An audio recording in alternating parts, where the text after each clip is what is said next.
mantenere inalterata nel tempo la qualità e la bellezza dei prodotti Fima Carlo Frattini è opportuno provvedere periodicamente alla pulizia delle superfici.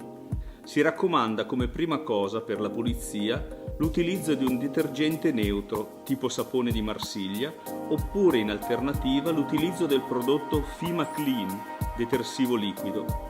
Per l'applicazione del prodotto si consiglia l'uso di una spugna o di un panno morbido. È assolutamente sconsigliato l'utilizzo di detergenti acidi, spugnette ruvide o abrasive.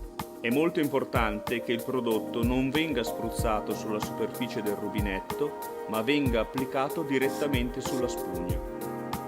Successivamente si procede con la pulizia, eventualmente insistendo ove necessario per rimuovere le macchie di calcare.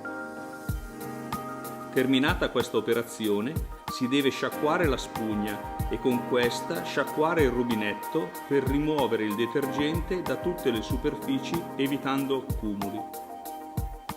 Infine, con un panno in fibra naturale oppure con un rotolo di carta da cucina, si procede all'asciugatura del miscelatore, verificando nel contempo che tutte le macchie sulla superficie siano state rimosse. Se così non fosse, ripetere l'operazione.